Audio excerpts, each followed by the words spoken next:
Webinar on building native agriculture. We appreciate your time being here with us today. And today we're going to be talking about regional food models and opportunities. If you have any questions, we'll have some time allotted towards the end of this webinar to submit those via our live stream on our social media, or you can submit them via our Zoom webinar function here as well. With that, I'm going to go ahead and turn that over to Chris Roper. Thank you very much, and welcome everybody today. It's hopefully we're almost to spring. I know we're seeing a lot of 70 and 80 degree temperatures, unless you're with Dave Carter in Colorado where they're getting snow. So, you know, we see some green grass coming in a lot of areas, and that usually means good things are coming. So today we have a very important webinar.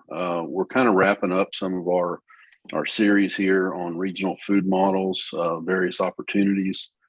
We do have Dave Carter that's joined us today to talk about some market updates. A lot of volatility in the market right now. You know, it's very important as we talk about food security. There's been some new initiatives that were even announced yesterday on nutrition security. So some different terminology that a lot of us can relate to. And with a lot of the uneasiness and unrest in our environments and economies today, food security should be one of our number one priorities. We've been talking about it for several years. COVID obviously brought to light many gaps and deficiencies that we have in a lot of our tribal communities. And we're trying to help share information, educate, and show opportunity to a lot of the tribal communities out there with different things that you can do, different things that you want to do.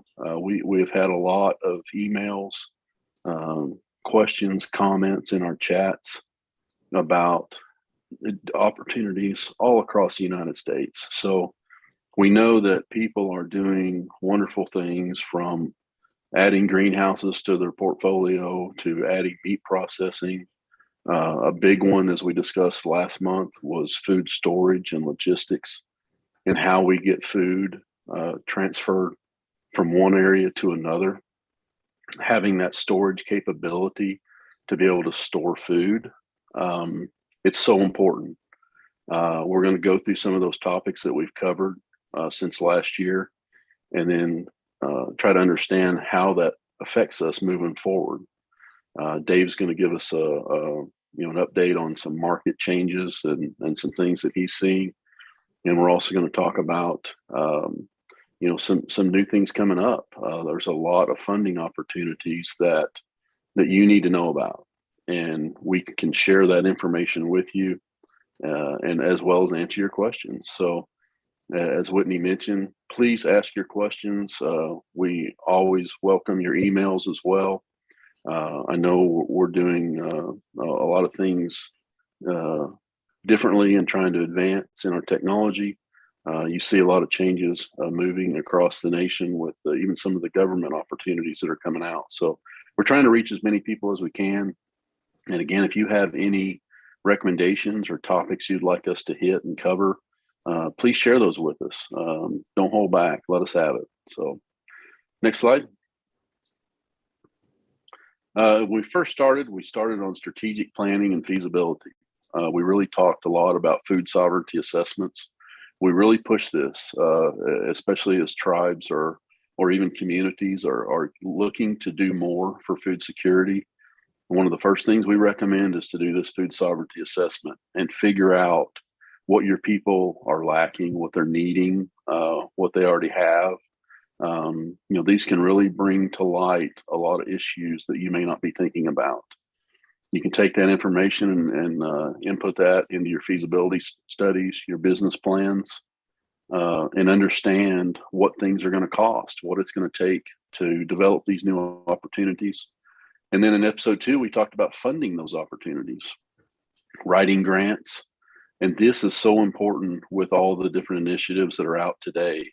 If you all are participating and receive the email blasts that come out from the USDA agencies, you can see that every day there's a new opportunity that comes out from one of the departments or another. So there's a lot of farm to school programs, farmers market promotion programs, lots of things with rural development. So please follow that grants.gov website and then reach out for assistance as needed. The next episode, we talked about standing up infrastructure, figuring out what infrastructure needs that you have, and depending on what type of facility that you're trying to build. We've talked about site selection and planning. Utilities are a big one. Thinking about the things that it takes to operate that facility every day, thinking about the amount of power, water, even internet. Broadband is a big subject that you all hear about at least weekly now. Lots of different grant opportunities for broadband for these rural areas that don't have any internet capacity. But some of these facilities that are being built now, the equipment that it takes to run these require internet connection.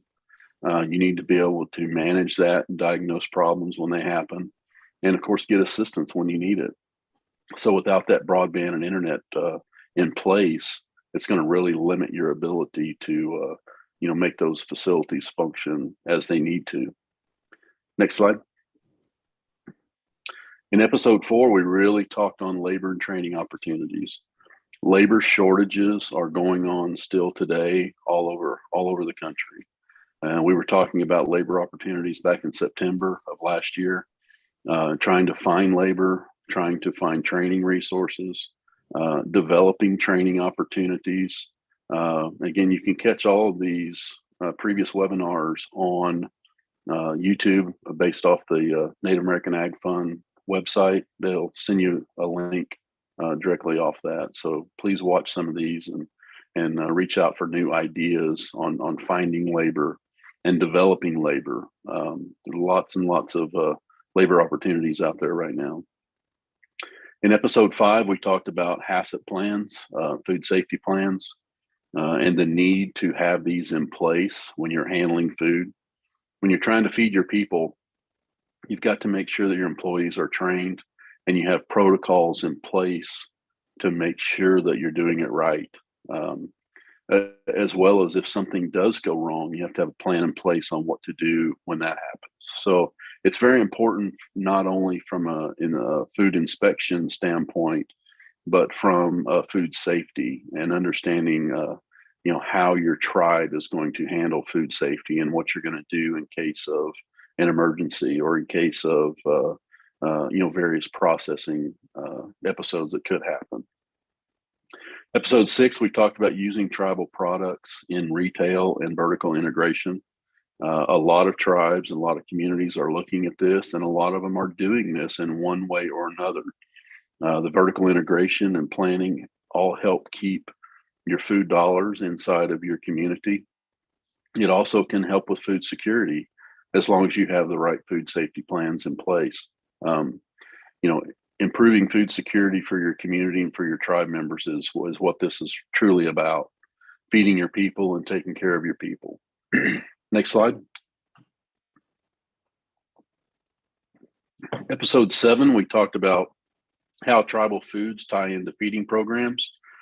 There's numerous ways, and depending on the capacity of your tribe and how many different services you offer, this is also opportunities for growth for you as well. A lot of the tribal communities have elder feeding programs, retail outlets, childcare facilities. Obviously finding different opportunities to feed your people is what we're trying to show you. Building the infrastructure, acquiring the labor, these are all challenges that we face every day. But if you have a good plan and you're able to work that plan, you can overcome some of the adversities that you can run into, just being prepared. Episode number 8, we talked about ag policy. I call it prime time. We're in prime time for ag policy right now with the Farm Bill implementation and the Farm Bill webinars and information sessions. There's a lot of roundtable sessions going on right now. You can always link into the Native Farm Bill Coalition. That falls under the Indian Ag Council website. So please stay on top of that, participate. If you have information that you want to share or problems that you see, again, share that with the people that are working to make changes. We're looking at a new farm bill in 2023. So, it's going to take this year to make these recommendations and to get them implemented. So we can live with that for the next 5 years again. So you really want to share your information and participate in that to make some positive changes. Episode 9, I mentioned that earlier, the food distribution, storage, and logistics. It's extremely important. Had a call with a wonderful tribe in North Dakota yesterday. One of the first things you have to have is you have to have facilities, and you have to have places to store food. You have to have coolers, refrigeration. You've got to be able to have a truck that you can move food around in. So you can develop plans that can help you, start to enable your food security to get stronger. And again, we're here to help you. Native American Ag Fund's here to help you. IEC's here to help you. So please reach out if you ever have questions. We can definitely get you to the right people that can help you in your area. Next slide. And we do all of these things, and all the webinars that we've done to date are really preparing you to think more about the study done, the Reimagining Native Food Economies, and thinking about the regional food hub model. Global food security is a topic that has just grown exponentially since COVID hit. It showed us so many weaknesses that we have in our farming, our agriculture, our distribution. What to do when there's surplus food, what to do when there's no food. These regional food hubs can really help stabilize the food economy in every region. And, the report that was put out definitely starts out listing 10. And we all know that it's going to take more than that in the long run. But this is a start, and this can help stabilize the food systems in the communities that the native tribes are located in. There are a lot of tribes that are interested in these models. There are a lot of tribes that are doing their share to implement one thing at a time. Some of them are doing multiple things. So it's exciting to see the progress that has happened over the last 5 years, but it has really been put on fast forward the last 2 years with the various things that are happening in our economy, in the world, with the wars happening overseas, with COVID, the different spikes that you see. These are all things that seem to trigger food issues and food distribution issues.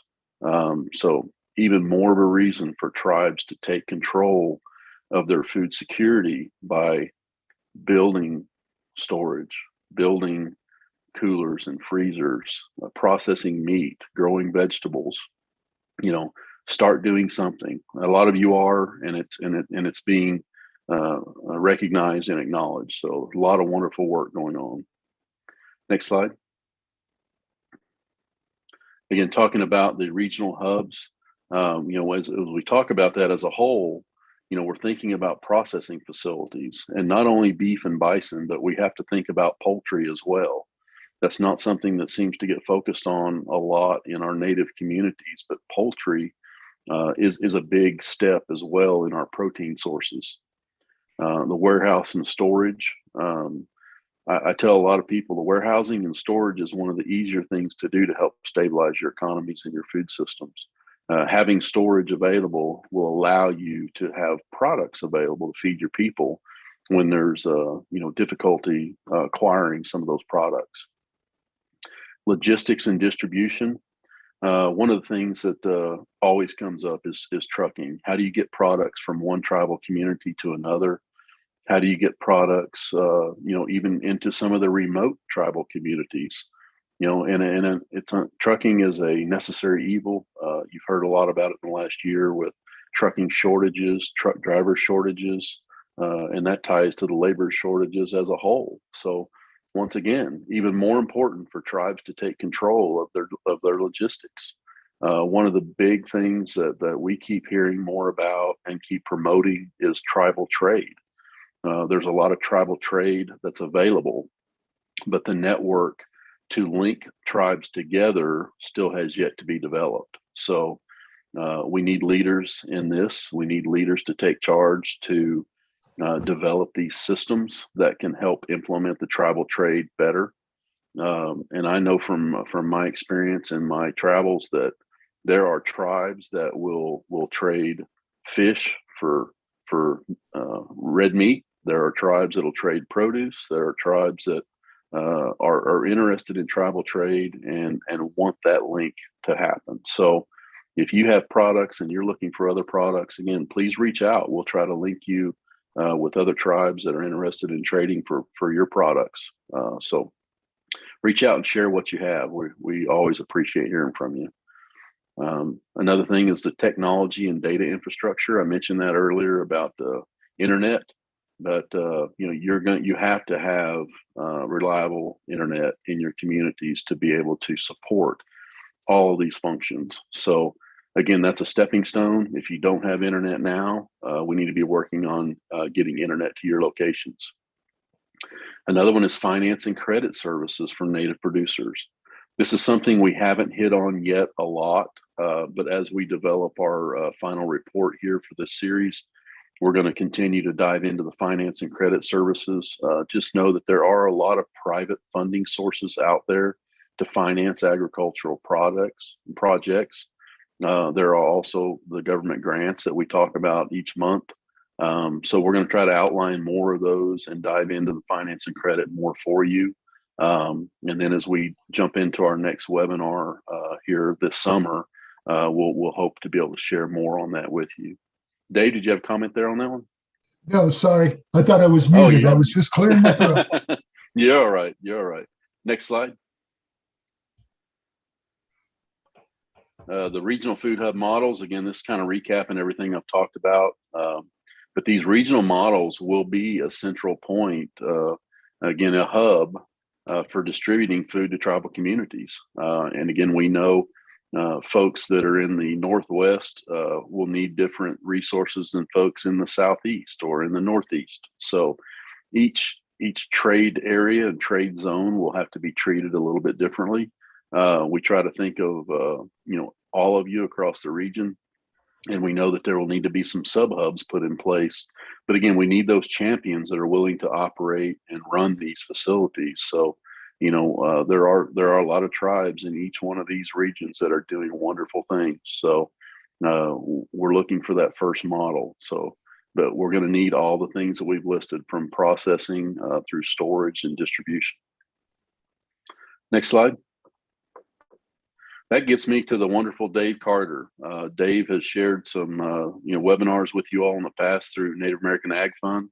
I've been honored to work with Dave on various projects across the nation. He and I work together today on some projects. He is devoted to agriculture, bison, marketing. He's done a lot. He's done a lot of feasibility studies for tribes across the nation. Executive director of the National Bison Association currently, and currently working with tribal organizations and Native American Ag Fund to assess the feasibility for tribally owned marketing and processing enterprises. And I can assure you, Dave is doing this work every day, and Dave is accessible as I am. You can always send Dave an email or a phone call, and we're here to help each and every one of you when needed. So with that, I'm going to turn it over to Dave Carter for a little bit to talk about some marketing. Sure. Thanks, Chris. And yeah, I just want to echo, from my standpoint, it's really been an honor to work with Chris over the last few years to share the passion that we both have for building new food economies and working with tribal communities and others to do that. In addition to what you see up there on the screen, my background includes working in some product development and marketing, everything from a farmer-owned bakery cooperative to organic products to pet food. And so that's what we want to talk about a little bit is, as we take a look at this regional model, regional food hubs, not only the opportunity to increase tribal food security, but to take tribally produced products into the larger marketplace. And in order to do that, we have to understand what the market looks like. So go ahead and next slide here. So when you think about it, and Chris has talked about this, all of the disruption and the chaos that has happened. I always like to say that COVID, I use the Wizard of Oz analogy. COVID ripped back the curtain and exposed the myth of the resiliency and the strength of sort of the consolidated industrialized food system, and really got people thinking about, where their food comes from. And as we see now with the war in Ukraine and elsewhere, there's a lot of uncertainty out there. And I think when people start to see uncertainty with things that they can't control, they start to look for things that they can control. What can I take control of in my own life? Right now, more and more people are saying through diet and health, I can control how well and how long I live.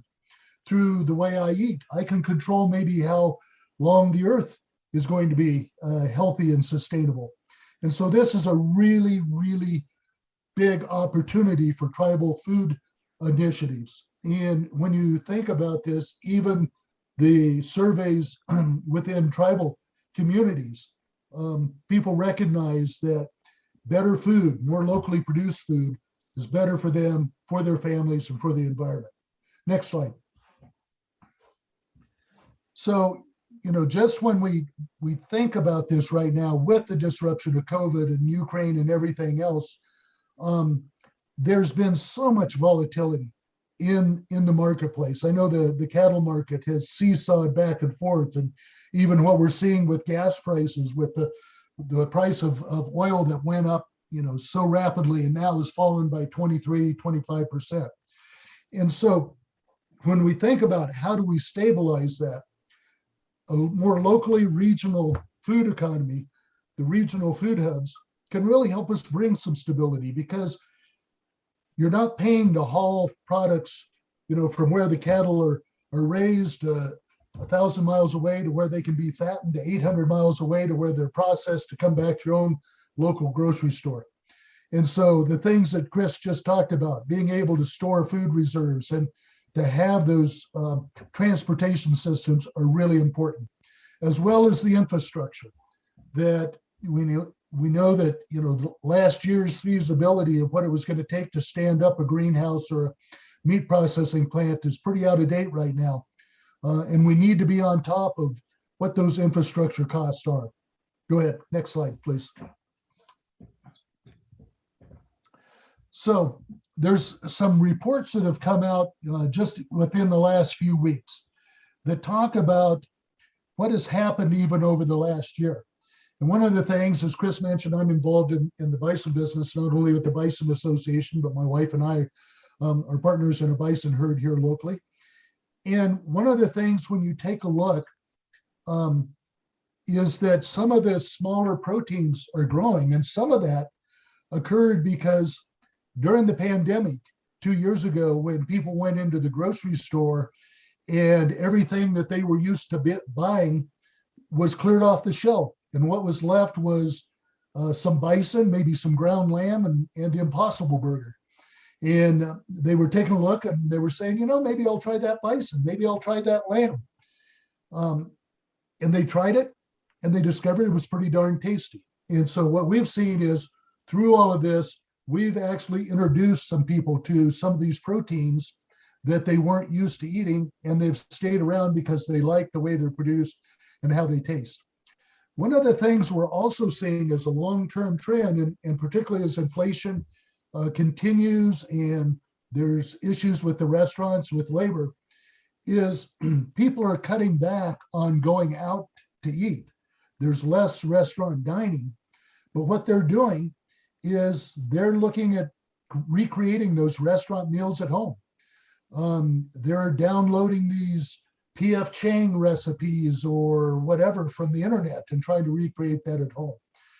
And that's a real opportunity when we take a look at specialized ingredients, indigenous ingredients, to be able to introduce those to folks, to recreate those restaurant experiences they experiment with food products at home. Go ahead, next slide. So as we see that, as I mentioned before, more and more people are basing a lot of their purchase decisions on the issues of, they really call this the intersection of four issues. It's their personal health, it's the health of the planet, and particularly when it comes to proteins, animal welfare. How were those animals treated when they were under our stewardship? And social responsibility. Are the companies producing the food taking care of their workers? Are they taking care of their local community? Are they giving back? Are they being responsible in terms of packaging and processing? All of those are key factors.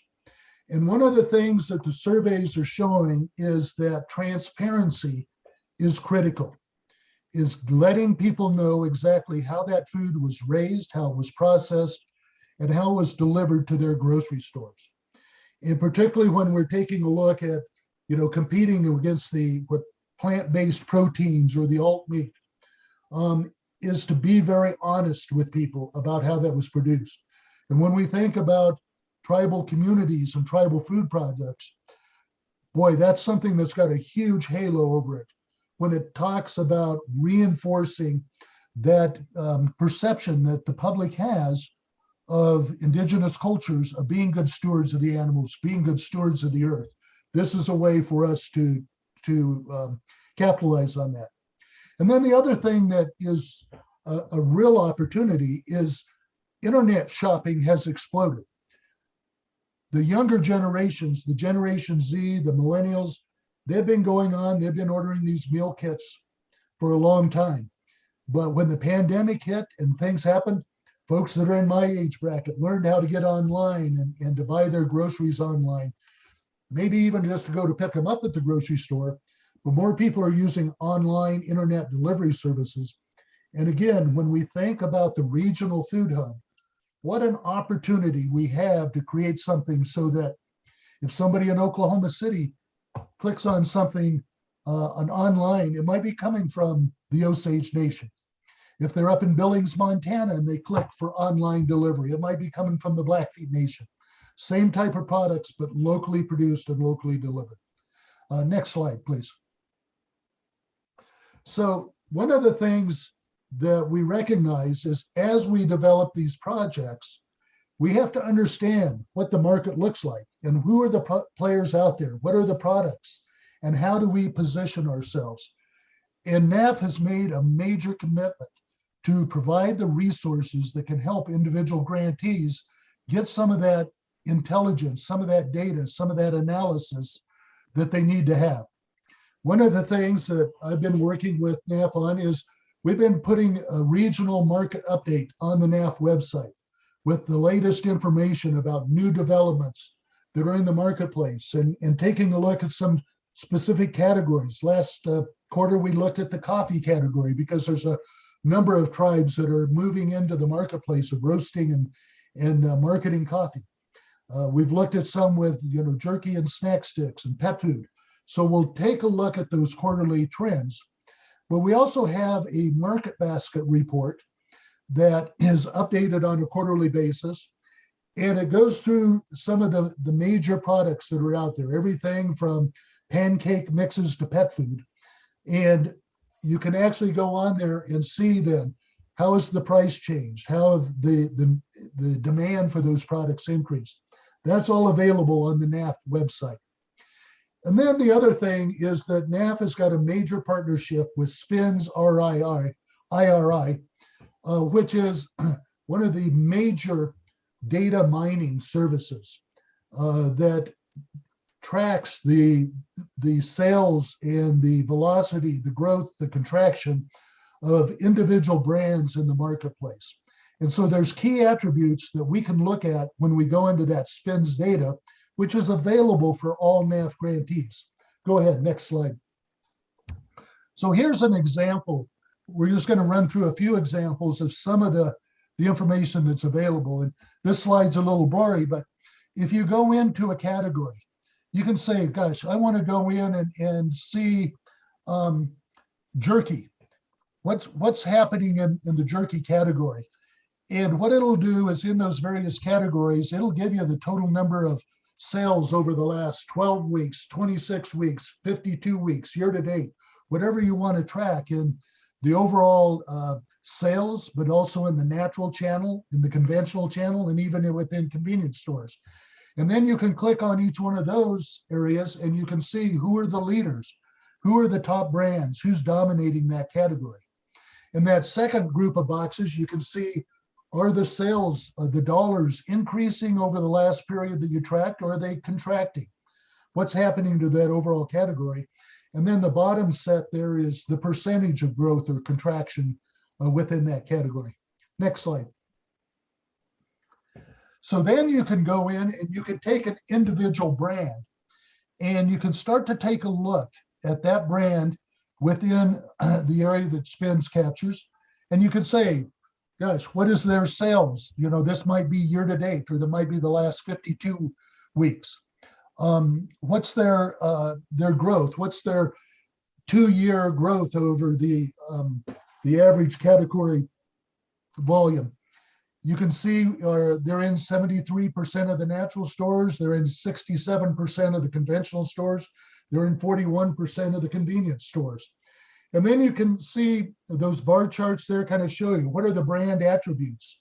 Are they organic? Are they grass-fed? Are they all natural, non-GMO?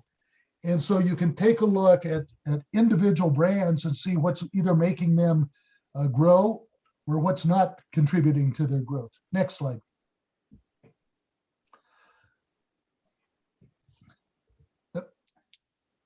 Let's see, this looks like the same one. There we go. And then what's really interesting is if you go into a category, I think this is snacks, you can kind of see what's moving in that category. You got chips, you got jerky, you got other salty snacks, you got all of those things, and it'll let you know how that marketplace is developed and then what's happening within the individual ones. Next slide. And then you can go through individual brands. You can see exactly where they are. We can break it down within specific markets, into the West, into the Northeast, the Southeast. We can even talk about individual markets like Denver and Phoenix or Spokane, and what's happening, what are these brands doing in those markets. Next slide. So when we take a look at it, they track, I said they track the natural channel. These are some of the major retailers that they track in the natural channel. Go ahead, next slide. With the conventional channel, they're tracking everything from Walmart and Sam's Clubs to Albertsons and Kroger. And then on the next slide is in the convenience channel. 7-Eleven, Circle K. And I just saw someone pop up on the chat saying, hey, how can we access this? What we can do is we can set up a time because it's really kind of confusing to go in there and try and navigate this yourself. But we can set up a time if a grantee wants to go in and do some of this. I'm available to set up some time with you, and we can set up a Zoom and go online, and you start to tell what are the things we want to track, and we'll build that information individually for you and your project. Next slide.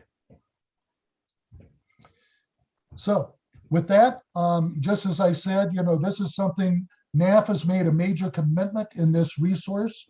And as you're building out a project and you want to get some of this market intelligence, yeah, please send an email. We'll set up a time to do some one-on-one consultation. Chris, I'm going to turn it back to you now to talk about some of the funding opportunities. Okay, thank you, Dave. All great information. And again, I saw a few questions and comments pop up in the chat. We'll get back to those here very soon. But any information you're looking for, please reach out to us. We'll try to connect you with the right people to get answers. We also want to link people together that have particular needs or looking for certain products. One thing that, I'm not sure if the participants are aware of, but, the tribal communities are processing so many different types of foods. It's truly amazing. And if you're looking for any type of product or looking to trade for products, I feel like it's available to you. There's tribes with greenhouses, tribes that have canning facilities. Obviously, there's fishing tribes, meat processing plants, um, wonderful products with grapes and wines, olive oils, even nuts, wild rice. So the opportunities are endless. And I saw some chat comments about transportation. We would love to connect you and work with you to try to look at transportation opportunities. Again, I know tribes are looking to do trade with other tribes, and we want to be able to build that network and link tribes together so that we're not relying on these major retailers all the time for all of our grocery products. So Chris, if I can add on that, because that's really, absolutely, yeah, really important. And you think about the opportunities so much. We talked about the internet and people wanting to recreate the restaurant meals. There's a huge growth in people buying these, prepackaged meals. And if you think about the opportunity that we have to put together a package that would go out to somebody that would be, Native American bison with wild rice and cranberries, from that, all indigenous ingredients, that I think would have a really powerful marketing appeal to a lot of consumers out there. I agree. And, the Indian Ag Council does have information available on tribal foods, on their tribal foods program and website page.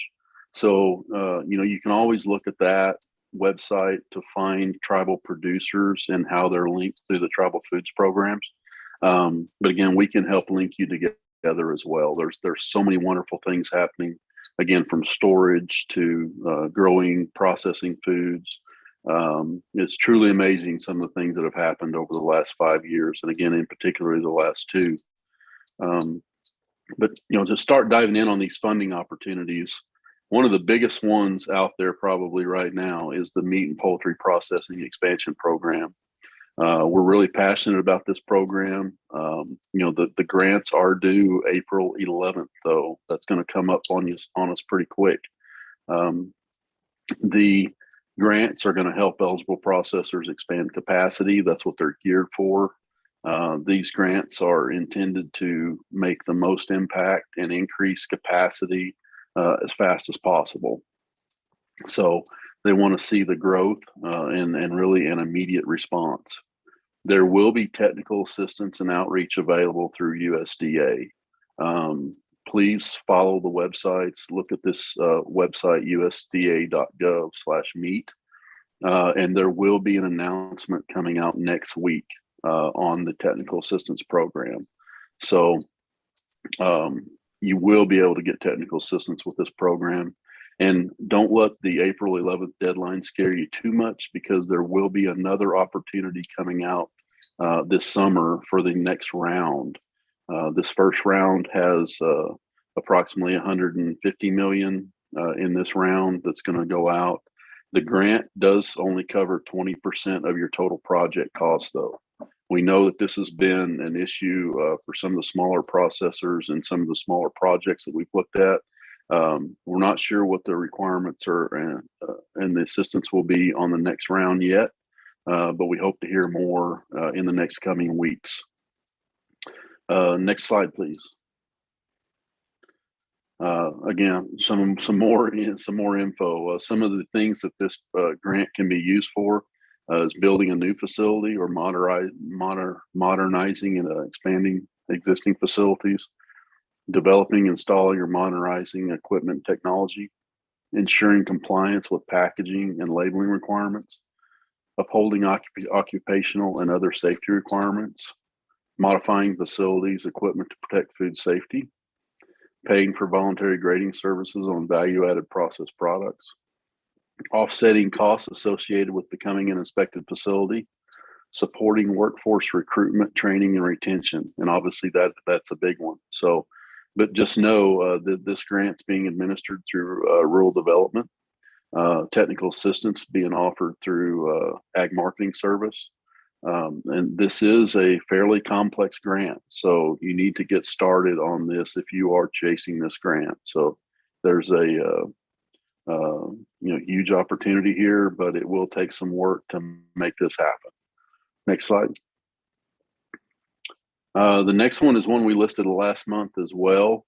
Rural Innovation Stronger Economy Grant. This grant closes on April 19th.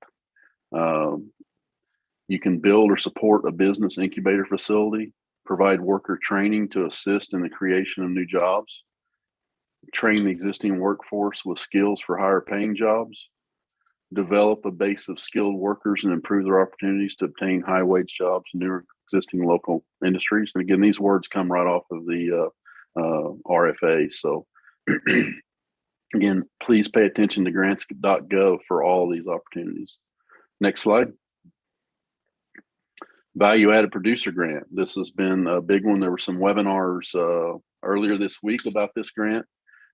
This is one that can be paired with the MPEP grant as well if you are applying for some of that, or you can use this as a planning grant. Kind of going into the feasibility studies, developing business plans, marketing, advertising expenses, processing costs. Planning grant goes up to $75,000 and then working grant $250,000. So again, note match required. Always pay attention to that, and then pay attention to if these are cash matches or in-kind matches. If you're not used to the grant terminology, those are very important. This grant closes on April 25th. Next slide. Real quick, for all these grants and the matches and things like that, if you have some specific questions about that type of thing, we did a whole webinar early on in the series that was all about how to write a grant. We did it. We talked on how to develop the budget and how to look at those matches and figure out how that can fit in and things like that. So don't be too scared of the matches. You can go back and review that webinar for more information. Yeah. And sometimes one grant can be a match for the other, but it has to be allowed.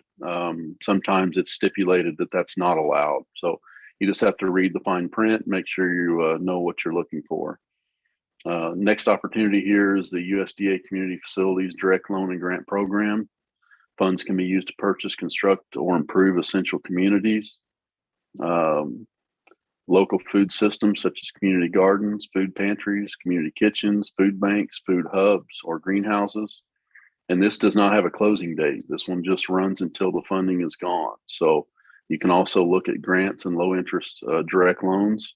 There are several opportunities for low interest loans as well. You can not only look at this program, but also look at Farm Service Agency on their website for specific loan programs. And this rural funding and community facilities program is open to rural areas with less than 20,000 residents. And there's different criteria and different levels of percentages they pay based on the rural population they're in. Next slide. Partnership for Climate Smart Commodities. A couple of things going on with this one. This one's been advertised for a little while, and it just got extended. The first funding pool is due 5/6.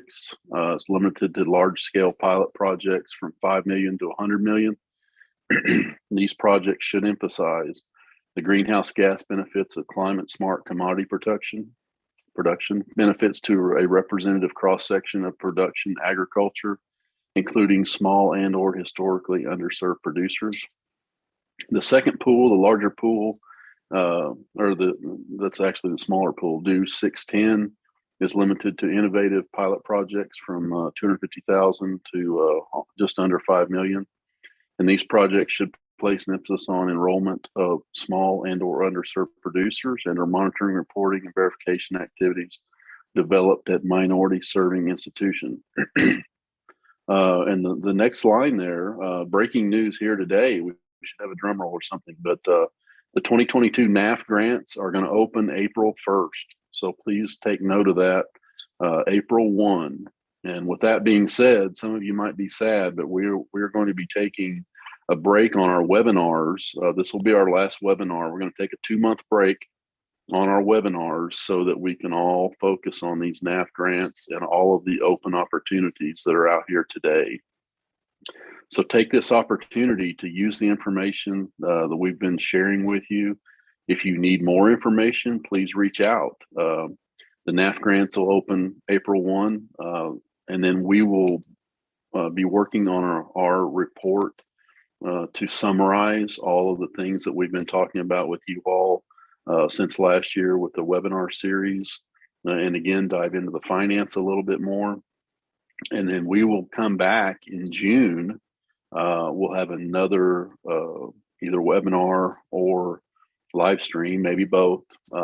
We'll see how all this works out, but we'll have another event in June to do a recap on our report and make this report available to you all. Next slide, please. And contacts during this downtime specifically. If you're not seeing us on one of these webinars, you're always able to go back and look at our historical webinars. They're posted on the Native American Ag Fund website. There's links to all of those available. Some of Dave's previous marketing webinars are available there as well. And again, our emails and phone numbers are here available. These are our cell numbers. So we occasionally get people that reach out, have a project you want to talk about, have questions. And sometimes if you just need a link up with someone that you know is doing a similar project to you, we can try to help link you together with someone that may have already done what you're looking to do and maybe save you some headaches along the way. So with that, I want to open it up to questions. I saw several things pop up in the chat, but Whitney or Gabrielle, do we have some questions we need to field? I think we can probably go ahead and answer some of these maybe in the chat here first. So we did have one question. Just as a reminder, we're getting a lot about how to access some of these recordings in our email that we will send to as a follow-up to all attendees of this webinar. We will include a link to every single past webinar as well. So you'll have those right there for your reference, and that'll come within 24 hours. And then one other question is the MPPEP opportunity the one where seafood processing is in the second phase? I can answer that one real quick. And yes, the first one is geared specifically toward meat. And I believe, Dave, isn't catfish allowed in this first one as well? Yes, it is. The way the catfish is classified, it's allowed in the first round. Yep. Gotcha. So, but yes, you are correct on the second phase for seafood processing. Great, thank you. And Gabby, do we have any other questions that coming through our live stream? No, we don't. Okay, awesome. So yeah, go ahead. Hopefully I'll make a few more comments about the chat. I see some great chats, good feedback today, and we love it when you all are here with us participating and asking good questions. Hopefully you got your question answered about the NAF grant. The RFA will be out April 1. Again, reach out to Dave on the spins information. Dave Carter can specifically help you navigate through this. The comment from about CDL and trucking and logistics. This is wonderful. I know when I've been a part of trying to help set up some training schools for CDL drivers and trucking, and it can be hard. And it's a great field. And there's a big need for that nationwide. So again, we want to be able to help link folks together that are interested in these logistics to tie tribal communities together and get food from one community to the next. And hopefully you can see, as we've worked all through last year on these webinars and trying to get you information to help build these regional food hubs, your food security projects. Yeah, we all need to invest in our food sovereignty and security. As you can see from even USDA announcements yesterday on nutrition security, very similar. We all have to take control of our food nutrition. And Dave mentioned it, but this is one of the great things that we have control of today. We may not be able to control the interest rates, the war in Ukraine, the COVID spikes, or the fuel prices, but you can control your food supply, your food security. You have a direct impact on what you do for your family, for your tribe, for your community, and of course regionally.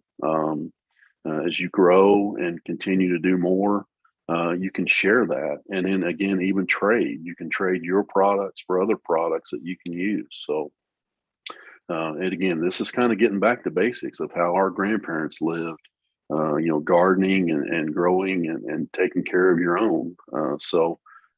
It's truly our duty to take control of our food security and take care of our people. So if there are no more questions, I think that might be it. Great. Thank you so much, Chris. And as I mentioned, we will be following up. If there is maybe a comment or a question that we may have missed, we will be sure to follow up with you directly following this webinar. But again, take a screenshot of this contact information. We'll include this link to the PowerPoint as well, so you can reference at a later time. But we appreciate everyone for joining us today, and we hope everyone has a great rest of your week. Thank you. Thank you all very much. Thank you all. Yeah.